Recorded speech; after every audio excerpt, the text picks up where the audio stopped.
கடவுள் டிவி நேயர்கள் அனைவருக்கும் எனது இனிய வணக்கம். நான் உங்கள் டிஜே சுந்தரபாண்டி, சிவகாசியிலிருந்து. நேயர்களே, தற்போது நம்ம பார்க்க போகிற விஷயம் என்னென்னா, தமிழ் மாதங்களில் மிக அற்புதமான மாதமான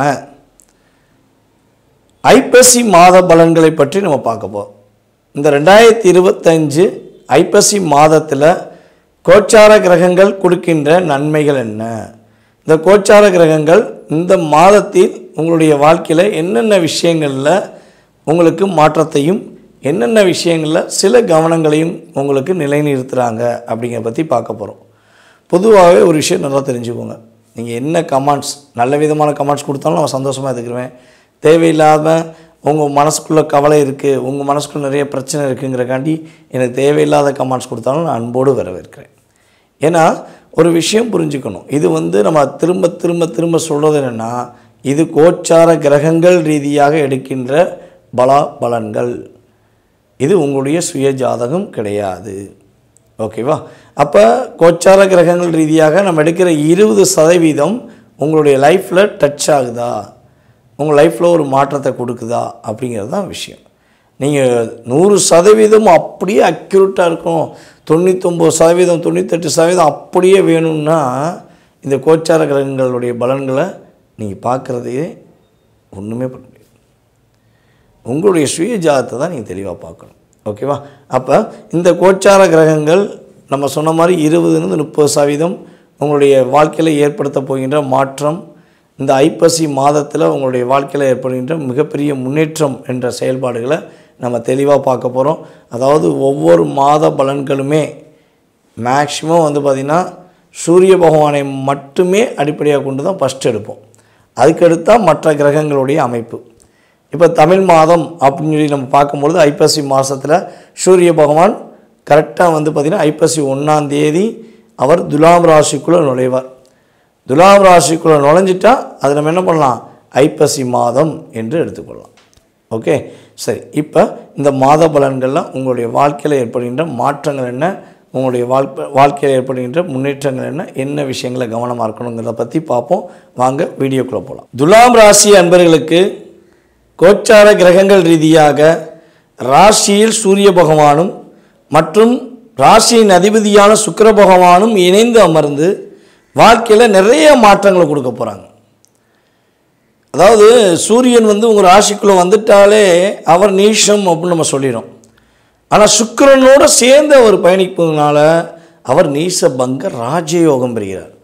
அப்போ ராஜயோகம் பெற்ற 2 கிரகங்கள், ராஜ கிரகங்கள் என்று சொல்லக்கூடிய 2 கிரகங்கள் உங்களுடைய ராசியில் இருப்பதனால உங்களை எதிர்த்து எத்தனை பேர் இருந்தாலும் சரி, அதாவது சொல்லுவாங்கள்ல, ஒரு பலம் கொண்ட யானைக்கு முன்னாடி எத்தனை ஒரு கூட்டமாக மிருகங்கள் இருந்தாலும் சரி அத்தனை தெரிச்சு ஓடும் அப்படிம்பாங்கள்ல, அந்தளவுக்கு உங்களுடைய பலம் அதிகரிக்கப்படுவதற்கான பாக்கியம் உண்டு.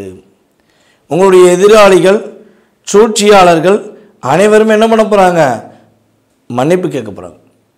அதுக்கான ஒரு இயக்கம், ஒரு சூழ்நிலை, அதாவது தானாக சேர்ந்த கூட்டம் அப்படின்னு சொல்லக்கூடிய அளவுக்கு உங்கள் கூட ஒரு கூட்டம் அமையப்போகுது. நீங்கள் யாரையும் போய் வாங்க எனக்கு ஹெல்ப் பண்ணுங்கள், எனக்கு உதவி செய்யுங்க அப்படிலாம் நீங்கள் கேட்கவே மாட்டீங்க. ஆனால் உங்களுக்கு உங்களுடைய நல்ல நற்பண்புக்கு நீங்கள் செஞ்ச உதவிகளுக்கு நன்றி கடனாக இந்த மாதத்தில் உங்களுக்கென்று ஒரு அன்பான கூட்டம் உருவாகும். உங்களுடைய அற்புதமான செயல்பாடுகள் மூலமாக நீங்கள் வேறு லெவலுக்கு போகிறீங்க. நீங்கள் அரசாங்க வேலையில் இருக்கீங்கன்னா, நேர்மையான அரசாங்க அதிகாரியாக இருக்கீங்கன்னா கட்டாயமாக உங்களுக்கு ப்ரமோஷன். இது அப்படியே ரிவர்ஸில் வச்சுக்கிடுவோம். இன்னொரு விஷயம் வச்சுக்கிடுவோம். நீங்கள் அரசாங்க வேலையில் இருக்கீங்கன்னா, நேர்மை இல்லாமல் இருக்கீங்கன்னா, யாருக்கு தெரிய போகுது நம்ம பண்ணுற தப்பு இந்த உலகத்துக்கு தெரிய போதா, இல்லை யாருமே தப்பு பண்ணாமல் நம்ம மட்டும் தப்பு பண்ணிட போகிறோமா, நம்ம பண்ணுவோம் தப்பு என்ன செய்வாங்க நம்மளை அப்படின்னு ஒரு எண்ணத்தில் இருக்கீங்கன்னா யூ ஆர் டி ப்ரமோஷன். அவ்வளோதான். 2 விஷயம், இதுவா அதுவா. அப்போ எது அப்படிங்கிறத உங்களுடைய முழு செயல்பாடை வச்சு நீங்களே புரிஞ்சுக்கலாம். சொந்த தொழில் தொடங்க போகிறீங்களா, சொந்த தொழில் தொடங்கணும்னு ஆசைப்படுறீங்களா, கண்டிப்பாக தொடங்கலாம். அதற்கான இயக்கம் உண்டு. அதேபோல் நம்முடைய துலாம் ராசி என்பர்களில் யாராச்சும் சொந்த வீடு வாங்கணுங்க, ரொம்ப நாள் ஆசைப்பட்றேன், சொந்தமாக ஒரு இடம் கூட வாங்க முடியல, ரொம்ப போராடுறேன். நானும் கிட்டத்தட்ட வந்து ஒரு 30 வருடமாக 40 வருடமாக 50 வருடமாக உழைப்பை மட்டுமே மூலதனமாக வச்சு வாழ்ந்துக்கிருக்கேன். நான் உழைச்ச உழைப்புக்கு நான் ஒரு லெவலில் இருந்திருக்கணும், என்னுடைய அறிவு திறமைக்கு நான் வேறு லெவலில் இருந்திருக்கணும். ஆனால் அதுக்கான பிராப்தம் வரலையே சொல்லி வருத்தப்படுறீங்கன்னா, இப்போது உள்ள இந்த வருடத்தில் உள்ள இந்த ஐப்பசி மாதத்தில் உங்களுக்கு அத்தனை விதமான நல்ல முயற்சிகள் வெற்றி பெற போகின்றன. இதில் உங்கள் சுய ஜாதகமும் அந்த அளவுக்கு வலுவாக இருந்தால் உறுதியாக வெற்றி. சுய ஜாதகம் வலு கம்மியாக இருந்தால் 20-30%, அதாவது கீழேருந்து வானத்தை அண்ணாந்து பார்க்குறதுக்கும் ஏரோப்ளைனில் போய்கிட்டு வானத்தை பார்க்குறதுக்கு வித்தியாசம் இருக்குல்ல, அதே மாதிரி தான் ஒரு வாழ்க்கை மாறப்போகுது. அதற்கான செயல்பாடுகள் உங்களுக்கு கிரகங்கள் ரீதியாக ஏற்பட போகுது. பார்ட்னர்ஷிப்பில் நீங்கள் தொழில் பண்ணுறீங்க, உங்கள் பார்ட்னருக்கு உங்களுக்கு நிறைய கருத்து வேறுபாடு வருது, அவர் எப்படி ஃபேஸ் பண்ணே தெரியல, என்ன சொன்னாலும் உங்களை தான் குறை சொல்கிறாங்க அப்படின்னா, உறுதியாக அந்த குறைகள் நிறைகளாக மாற்றப்பட்டு உங்களுடைய பார்ட்னர் உங்களை புரிஞ்சு கொண்டு நடப்பதற்கான பாக்கியம் உண்டு. துலாம் ராசி என்பர்களில் யாராவது 2வது திருமணத்துக்காக வெயிட் பண்ணுறாங்க, முதல் திருமணம் முடிச்சாச்சு, திருமண வாழ்க்கை ஃபெயிலியர் ஆயிடுச்சு, இப்போ செகண்ட் மேரேஜ் நான் பண்ணலாமா, செகண்ட் மேரேஜ் பண்ணால் லைஃப் நல்லா இருக்குமா அப்படின்னு எதிர்பார்க்குறேன் அப்படின்னா, உறுதியாக உங்களுக்கு செகண்ட் மேரேஜ் பண்ணுவதற்கான சூழ்நிலைகள் கிரக அமைப்பில் சாதகமாக இருக்கின்றது. மேலும் நம்மளுடைய துலாம் ராசி என்பவர்களுக்கு வந்து பார்த்திங்கன்னா, பெண்களுக்கு இந்த மாதம் தான் தன்னுடைய முழு திறமை, தன்னுடைய முழு அங்கீகாரத்தை வெளிக்காட்டுவதற்கான ஒரு அற்புதமான சூழ்நிலை. நீங்கள் எந்த இடத்துல எவ்வளோ பெரிய சிக்கலில் எவ்வளோ பெரிய பிரச்சனையில் யாராவது உங்களை என்ன சொல்கிறோன்னா கட்டி போட்டாங்க, பிடிச்சி வச்சுட்டாங்க, ரூம்குள்ளே அடைச்சிட்டாங்க, என்னன்னாலும் இருக்கட்டுங்க, அதை என்ன சொல்கிறேன்னா கதவை ஒட்டச்சிட்டு வெளியே வருவீங்க. யாரா நீ, என்னடா பண்ண நினைக்க, என்னடா உனக்கு பிரச்சனை அப்படின்னு நீங்கள் கேட்குற அளவுக்கு உங்களுக்கு தைரியம் கூடும்.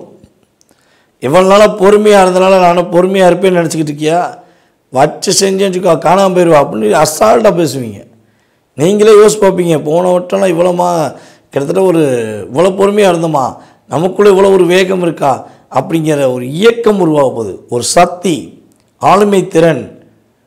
அதாவது என்ன சொல்கிறேன்னா, நம்ம ஒரு வீட்டில் தீபம் ஏற்றுறோம்னா 3 சக்திகளும் 3 அன்னைகளும் சேர்ந்து தான் அவங்களுடைய வைப்ரேஷன், மகாலட்சுமி, சரஸ்வதி, அதுக்கப்புறம் நம்முடைய பராசக்தி, இந்த 3 தெய்வங்கள் வைப்ரேஷன் எப்படி வருதோ அந்த 3 தெய்வங்களுடைய அனுகூலம் உங்களுக்கு கிடைக்க போகுது. நீங்கள் அத்தனை விதமான அறிவுலையும் ஜெயிக்க போகிறீங்க, பொருளாதார விஷயங்கள்லையும் இறங்கி போகிற கிடையாது, வெற்றி பெற போகிறீங்க. மகாசக்தியின் ஆசீர்வாதம் கிடைக்கப்பட்டு உங்களை யார் வஞ்சிக்கிறார்களோ, யார் உங்களை கொடுமைப்படுத்துகிறார்களோ, யார் கஷ்டப்படுத்துகிறார்களோ அவர்களுக்கான தக்க தண்டனை நீங்களே கொடுப்பீங்க, ஒரு பாடம் புகட்ட போகிறீங்க. அந்தளவுக்கு கிரகங்கள் சாதகமாக இருக்கின்றன. அப்போ நேர்மையான முறையில், உண்மையான முறையில் அரசாங்க வேலையில் இருக்கவங்களுக்கு பாதிப்பு கிடையாது, சரியான முறையில் இல்லாத நபர்களுக்கு பாதிப்பு உண்டு. மேலும் நீங்கள் கவனமாக இருக்க வேண்டிய விஷயங்கள் என்னென்னா, முடிஞ்சளவு உங்களுடைய பயணங்கள், வெளியூர் போகிறீங்க, வெளிநாடு போகிறீங்க, ஏதாவது பயணம் மேற்கொள்ள போகிறீங்கன்னா கவனமாக இருக்கணும். ப்ராப்பரான ஷெட்யூல் போட்டுக்கணும், எங்கே போகிறீங்க என்ன பண்ண போகிறீங்கிறத ஷெட்யூல் போட்டுக்கணும். அதுக்கடுத்து வந்து பார்த்திங்கன்னா, நீங்கள் பயணம் செய்வதற்கு முன்னாடி அந்த பயணம் செய்வதற்கான அத்தனை விதமான ப்ரூஃப்ஸ், அத்தனை விதமான ஐடி ப்ரூஃப்ஸ் எல்லாமே என்ன பண்ணணும், கவனமாக எடுத்து வச்சுக்கணும். 2வது, நீங்கள் வண்டி ஓட்ட போகிறீங்கன்னா எக்காரணத்தை கொண்டும் நீங்கள் வண்டி ஓட்டாமல் உங்கள் கூட இருக்கிற சக தோழர்களை வண்டி ஓட்ட சொல்லி நீங்கள் நிம்மதியாக தூங்கிட்டு போகிறது உங்களுக்கு ரொம்ப நல்லது. இதை மட்டும் கடைப்பிடிங்க, சூப்பராக இருக்கும். இந்த மாதத்தில் நம்முடைய துலாம் ராசி அன்பர்கள் உங்களுடைய வீட்டு பக்கத்தில் இருக்கிற அம்மனை போய் வழிபாடு செய்யுங்க. காளியம்மன், துர்க்கையம்மன் என்ற அம்மன்களை போய் நீங்கள் வழிபாடு செய்யும்போது அம்மனுடைய முழு ஆசீர்வாதம் பெற்று உங்கள் லைஃப்பில் பெரிய முன்னேற்றங்கள், மிகப்பெரிய மகிழ்ச்சிகளை சந்திப்பதற்கான பாக்கியம் உண்டாகும். கடவுள் அருள் டிவியை பார்த்தமைக்கு நன்றிகள். மேலும் இது போன்ற தகவல்களை தெரிந்து கொள்ள கடவுள் அருள் டிவியை சப்ஸ்கிரைப் செய்யுங்கள். மறக்காமல் பெல் ஐக்கானை கிளிக் செய்யுங்கள்.